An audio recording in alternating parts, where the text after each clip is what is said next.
Pouf, ça ne fait que monter que depuis le début, la porte d'entrée.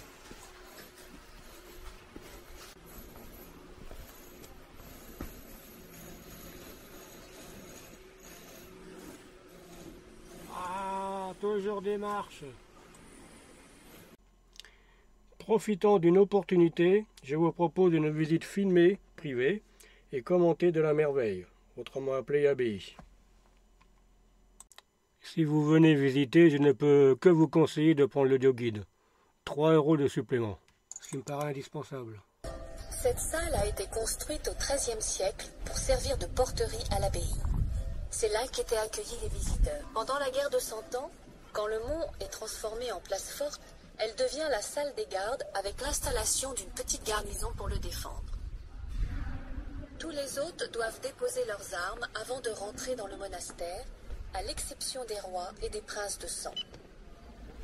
Au-dessus de cette salle se trouve la salle de belles chaises, le tribunal où l'abbé du Mont, assis sur un trône, la belle chaise, exerce la justice.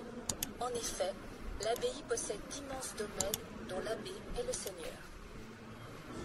Dressée au milieu des flots, l'abbaye du Mont-Saint-Michel a été pendant de longs siècles un haut lieu de foi et de pèlerinage de l'Occident chrétien.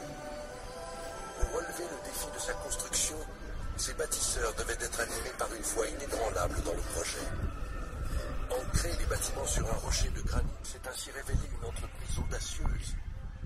Et si l'architecture de l'abbaye doit son originalité au génie de l'homme médiéval, elle impose une circulation parfois difficile aux visiteurs d'aujourd'hui. Tels les pèlerins de jadis, vous montez le grand degré, l'escalier monumental qui mène vers l'église abbatiale. Vous cheminez entre le rocher qui porte l'église à droite et à gauche les logis abbatiaux où résident les abbés à partir du XIIIe siècle. Ces imposants bâtiments attestent de la puissance des abbés du Mont-Saint-Michel. Fermés à la visite, ils abritent désormais l'administration du monument et les frères et sœurs des fraternités monastiques de Jérusalem qui vivent aujourd'hui dans l'abbaye. Ils assurent les offices religieux quotidiennement. Au lieu de pèlerinage en Occident depuis le début du Moyen-Âge, le Mont-Saint-Michel et sa baie ont été classés patrimoine culturel et naturel de l'humanité par l'UNESCO dès 1979. Vous entrez maintenant dans l'église abbatiale. La fondation du premier sanctuaire de l'archange Saint-Michel remonte au 8e siècle. D'après une légende rédigée au 9e siècle, l'archange apparut en songe à 3 reprises à Saint-Aubert, 12e évêque d'Avranches, et lui demanda de fonder une église en son honneur sur le mont Tombe. Le premier sanctuaire, consacré par Aubert le 16 octobre 709, est dédié ainsi à l'archange Saint-Michel. Dans la tradition chrétienne, Michel est le prince des milices célestes. Il garde les portes du paradis et préside à la pesée des âmes lors du jugement dernier. Selon l'Apocalypse de Saint Jean, dernier livre de la Bible, l'archange terrasse le diable représenté sous la forme d'un dragon. Et à ce titre, il est le protecteur et défenseur du peuple de Dieu. Son culte, venu d'Orient, était déjà célébré au 5e siècle tout au sud de l'Italie, sur le talon de la botte italienne. Il était apparu au mont Gargan, dans une grotte surplombant la mer Adriatique.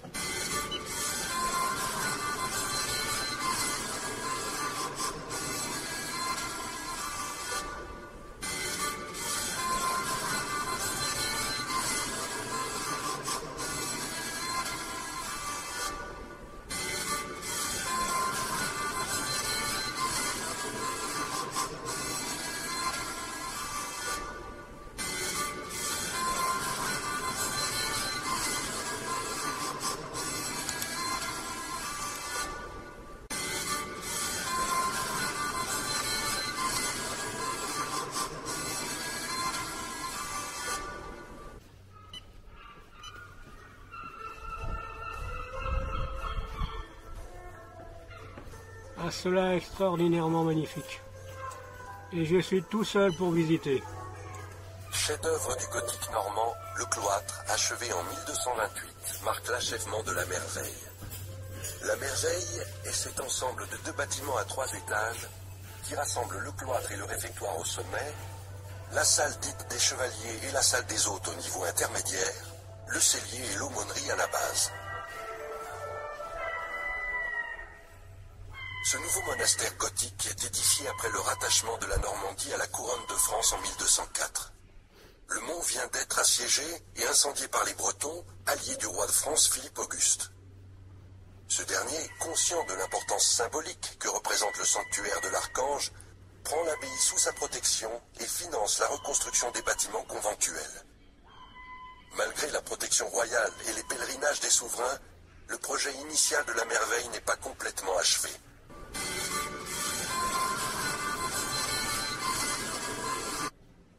Un troisième bâtiment reste à l'état de fondation.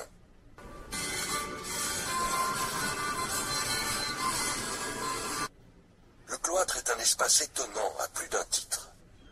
Le mur extérieur de la galerie ouest est percé de 3 grandes baies vitrées qui offrent une vue impressionnante sur l'extérieur. Cette ouverture accentue l'effet de jardin suspendu de ce cloître.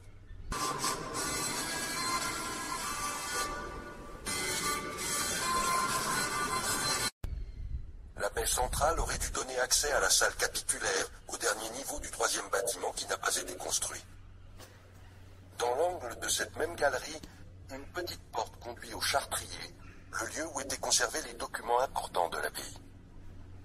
Le cloître présente 4 galeries, lambrissées dans un souci de légèreté, entourant un jardin, rétabli en 1965.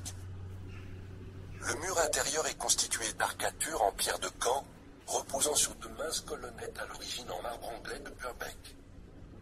Héritées de l'architecture anglaise, les 2 rangées de colonnettes décalées assurent la stabilité des galeries en même temps qu'elles créent l'illusion d'un espace circulaire, continu, comme suspendu entre terre et ciel. Autrefois rehaussé de couleurs et de dorures, le décor sculpté des arcatures se compose essentiellement de motifs végétaux et de quelques figures religieuses qui, mutilées à la Révolution, représentent entre autres le Christ, la Vierge et saint François d'Assise. Construit à l'échelle de l'homme, ce cloître ouvert sur le ciel préfigure la Jérusalem céleste.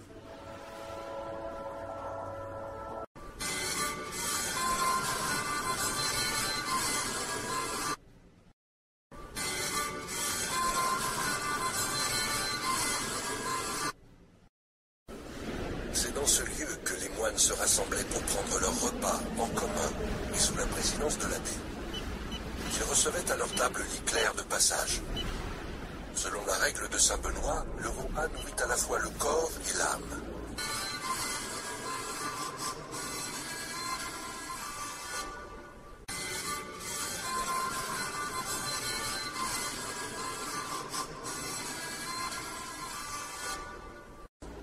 Un petit escalier en bois signale la chaire du lecteur. Il lit sur un ton monocorde la vie du saint du jour. La règle bénédictine impose aux moines écoute et silence. Ils ne pouvaient communiquer que par geste. Au XIIe siècle, l'abbaye a abrité jusqu'à 60 moines. Au moment de la construction du réfectoire, il n'était plus qu'une quarantaine à vivre au monde. En entrant dans cette vaste salle, arrêtez-vous quelques instants afin de mieux découvrir toutes ses qualités architecturales. Achevé vers 1217, le réfectoire est, assurément, l'une des réalisations majeures de l'architecture médiévale. Ses vastes dimensions, sa charpente lambrissée, ses baies diffusant une lumière uniformément douce contribuent à en faire un chef-d'œuvre de simplicité et de grandeur. Cependant, cette simplicité apparente masque une conception technique très élaborée. Établie au sommet d'un bâtiment comportant 2 autres niveaux, à l'instar du cloître, les structures du réfectoire ont été allégées grâce à une charpente lambrissée. Elle a permis l'ouverture d'un nombre impressionnant de baies que l'on découvre en progressant dans la salle. De l'entrée, rien ne laisse soupçonner leur forme et leur agencement. Ces baies hautes et étroites sont juxtaposées et au nombre de 59. L'épaisseur de la paroi se fait savamment oublier. On ne voit en fait qu'une succession de colonnettes. Cette salle a été cloisonnée au XVIIe siècle lors de l'installation des moines mauristes. Ces moines, des bénédictins réformateurs, ne dormaient plus en dortoir mais dans des cellules individuelles. Puis le réfectoire a été restauré au XIXe siècle et la charpente refaite à cette occasion. Le pavement de sol en carreaux de terre cuite vernissée a été restitué en 1965.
réfectoire fait partie de la clôture monastique, la salle des hôtes est vouée à la réception des pèlerins nobles et laïcs. Au Moyen-Âge, il n'y avait pas de communication entre les deux salles. Un texte de 1258 nous apprend qu'étaient reçus là les amis et les parents d'amis du monastère, ainsi que le clergé séculier. Au sens médiéval, il s'agit des donateurs et de leurs descendants. C'est sans doute dans cette pièce qu'étaient accueillis les rois de France, qui, de Saint-Louis à Charles IX, sont tous venus en pèlerinage au Mont-Saint-Michel. La salle des hôtes se trouve exactement sous le réfectoire des moines et au-dessus de l'aumônerie. Son élégance provient de la finesse des colonnes et de la hauteur des fenêtres constitue un faisceau de lignes verticales qu'accentue encore la discrète sculpture végétale des chapiteaux. Le mur ouest est tout entier occupé par deux immenses cheminées dans lesquelles étaient préparés les plats destinés aux hôtes de marque. Sur le mur sud, on devine les traces d'une cheminée leur permettant de se réchauffer. Il faut imaginer cette salle richement décorée et colorée.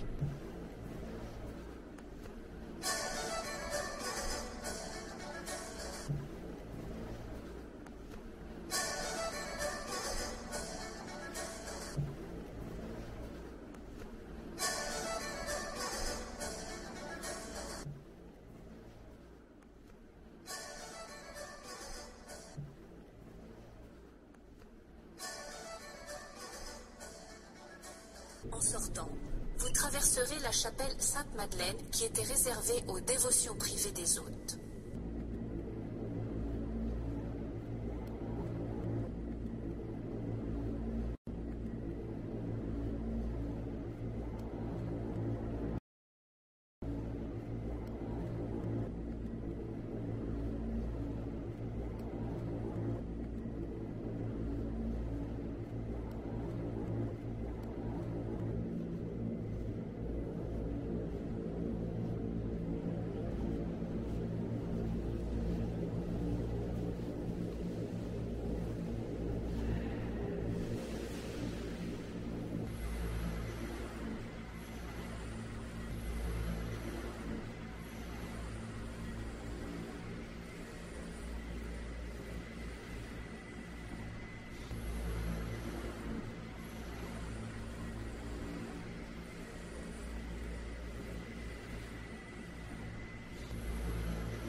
La crypte des gros piliers a le même plan que le chœur.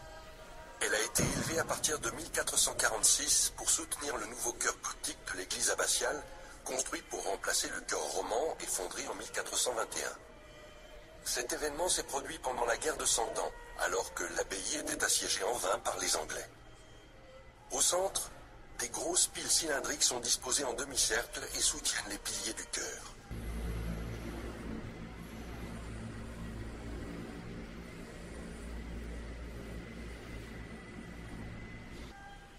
Ces énormes piles rapprochées font chacune 5 mètres de circonférence. Un oculus percé dans le voûtement permet d'admirer la voûte du chœur, 30 mètres plus haut. Les nervures des voûtes ne retombent pas sur des chapiteaux, mais pénètrent directement dans les murs et les piles avec une précision montrant combien les tailleurs de pierre du Moyen-Âge maîtrisaient leur art. Cette disposition est caractéristique de l'art gothique flamboyant. Cette construction est puissante parce qu'elle est le soubassement du chœur. Cet espace n'a jamais été consacré au culte, même si une restauration récente y a installé un autel et la statue de la Vierge Noire du XIXe siècle.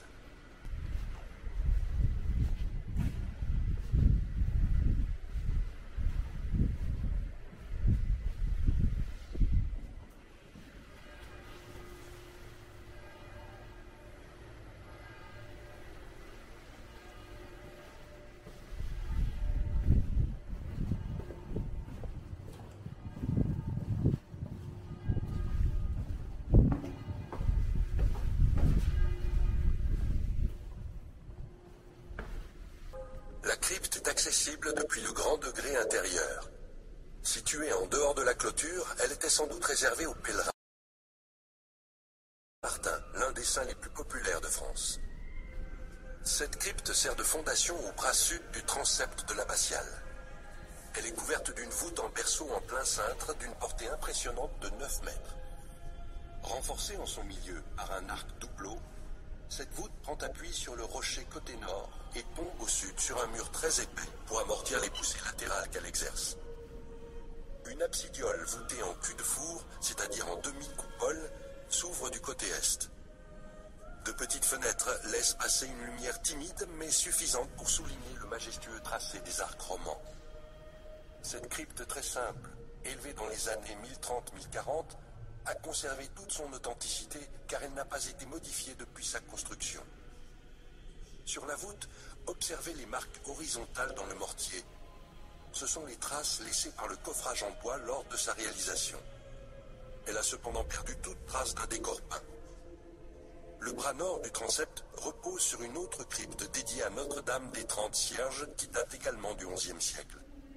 Elle est aujourd'hui réservée aux offices des frères et sœurs des fraternités de Jérusalem et n'est pas ouverte à la visite. Quand vous sortirez, vous verrez une construction carrée. C'est une ancienne citerne.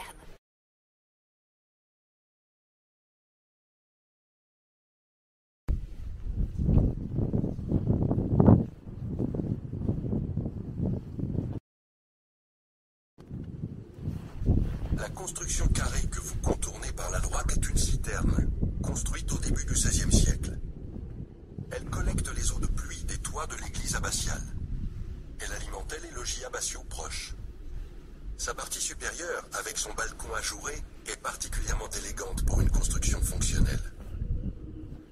Avant celle-ci, vous avez déjà contourné 3 autres citernes du XVe siècle, cachées dans les fondations du cœur de l'église.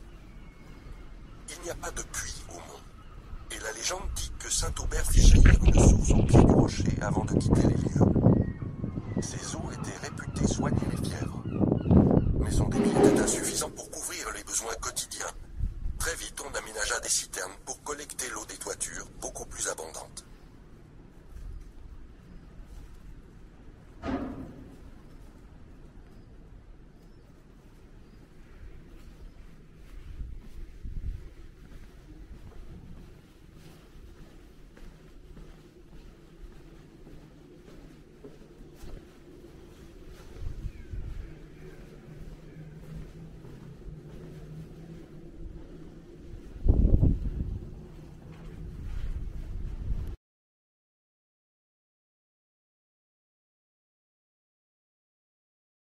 L'énorme roue a été installée vers 1820 pour les besoins de la prison. Ce monte-charge était actionné par 6 prisonniers marchant à l'intérieur de la roue. Ils servaient à monter la nourriture et les matériaux transformés dans les ateliers. C'est une réplique des instruments que l'on utilisait au Moyen-Âge pour monter les charges sur les chantiers de construction.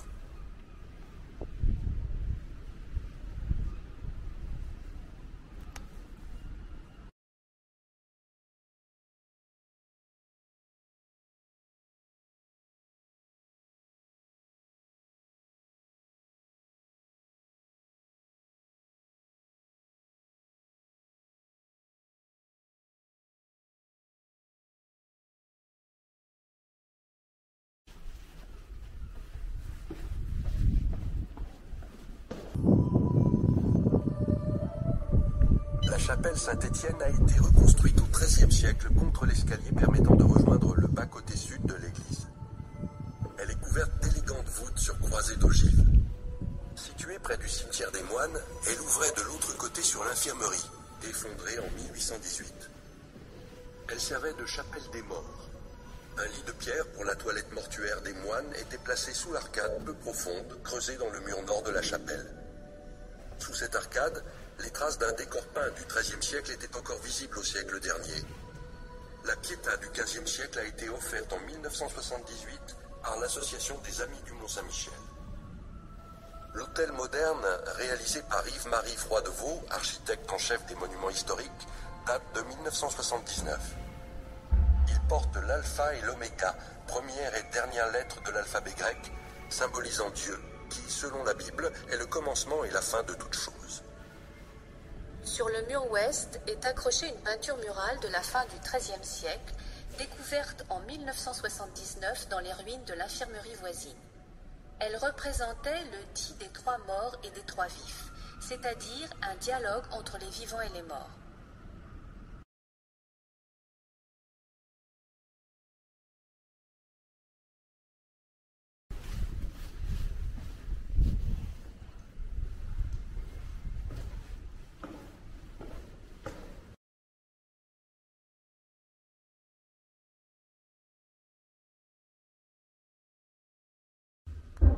Situé au-dessous de la terrasse de l'ouest, ce grand escalier soutenait au XIe siècle le porche occidental de l'église abbatiale.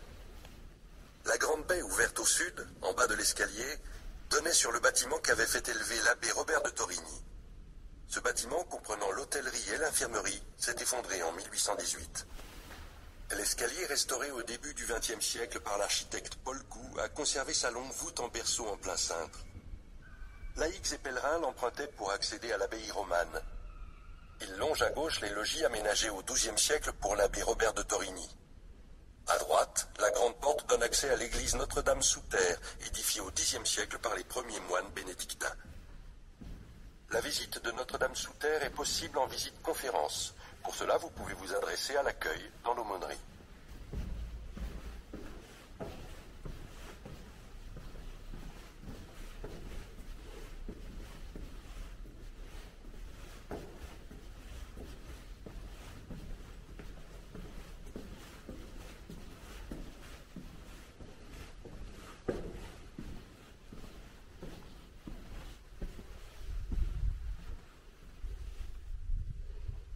C'est quoi ici? Entre le rocher et l'église Notre-Dame sous terre, le promenoir se situe au-dessous du dortoir des moines et au-dessus de la salle de l'Aquilon, qui était peut-être l'aumônerie de l'abbaye romane. Cette longue salle à double nef a subi d'importantes modifications depuis sa construction à la fin du XIe siècle. Elle était alors couverte d'un simple plancher, puis reçut au début du XIIe siècle des voûtes d'arêtes romanes retombant sur 5 colonnes. Ces premières voûtes ont ensuite été remplacées par les voûtes actuelles, sur croisées d'ogives. Les chapiteaux, à l'exception de celui qui représente des personnages passant leurs bras sous leurs jambes, sont sculptés de motifs végétaux, fleurs de lys et feuilles plates. Le nom de promenoir remonte au XIXe siècle, époque où l'on pensait à tort que cette salle avait fait office de cloître avant le XIIIe siècle. En réalité, la fonction du promenoir reste indéterminée. Vestibule d'accès, réfectoire des moines ou à l'occasion salle de réception pour les hôtes illustres, il est bien difficile de trancher.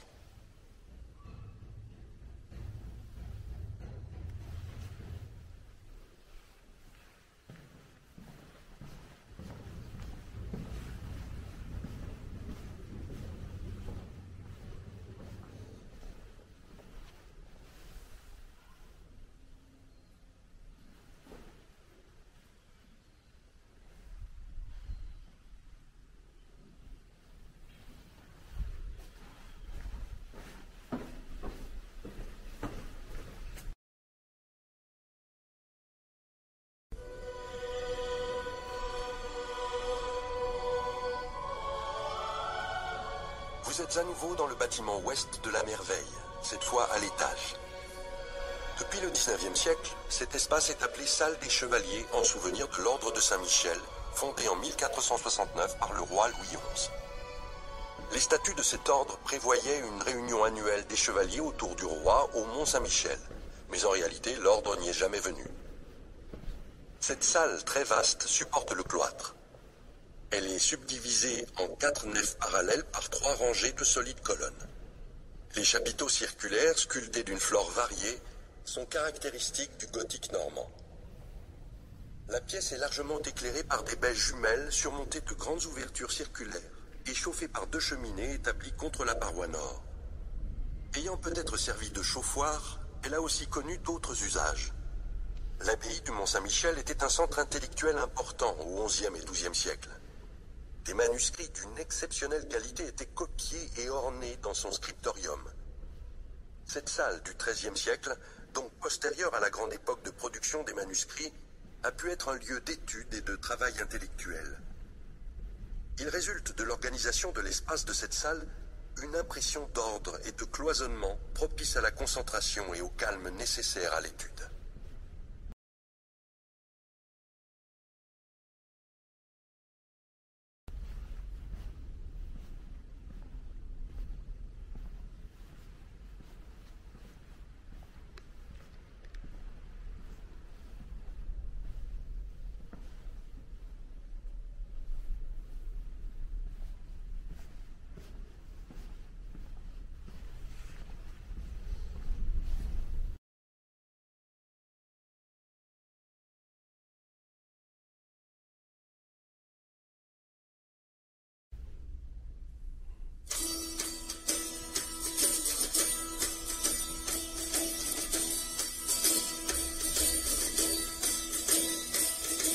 Notre parcours se termine par l'aumônerie, où, conformément à la règle de Saint-Benoît, les moines accueillaient les pèlerins pauvres et leur offraient le gîte et le couvert.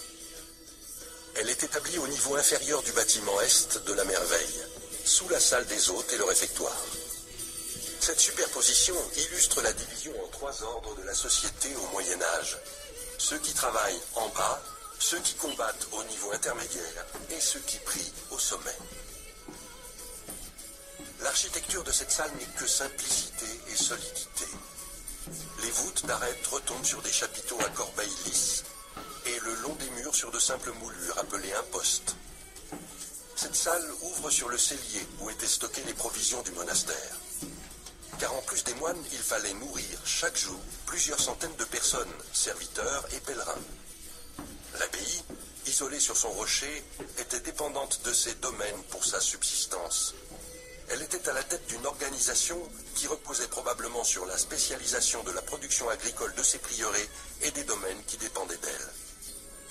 Une grande roue, comparable à celle installée dans le cimetière, permettait de monter les provisions apportées par bateau les jours de marée sur le côté nord du mont. Tout était parfaitement pensé.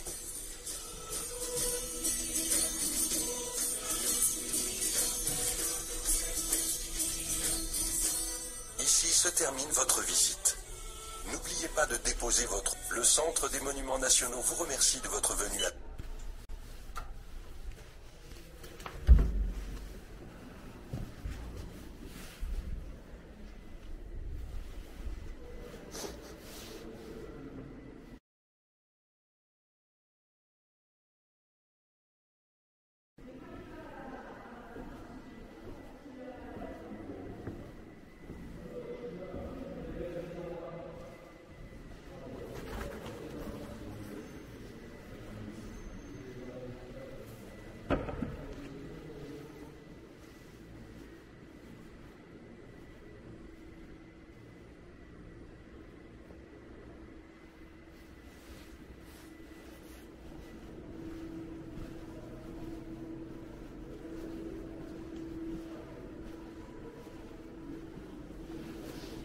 Bon, c'est la boutique.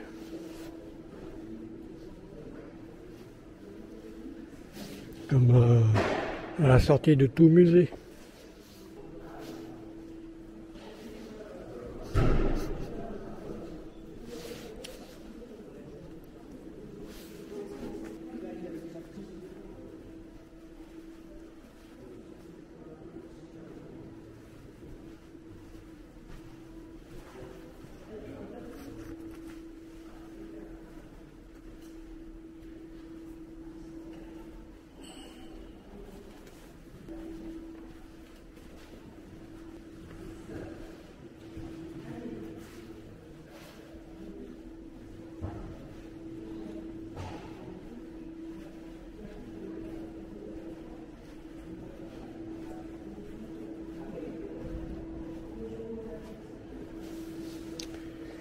Je me suis procuré ce livret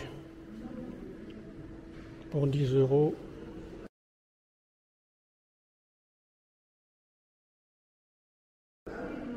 C'est très bien.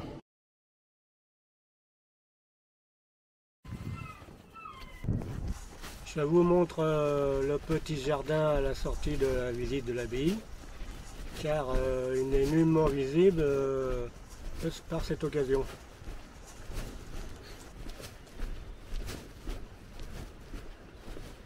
Bonne odeur de berbéris.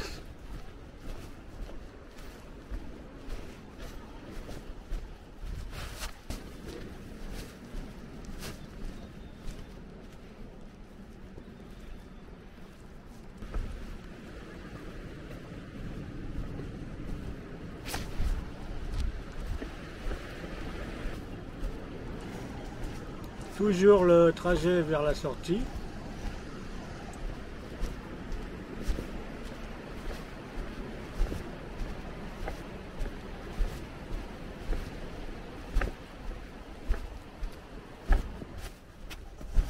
Merci à vous d'avoir regardé ce film en visite privée jusqu'au bout, en souhaitant que cela vous donne l'idée de venir visiter une de nos merveilles françaises.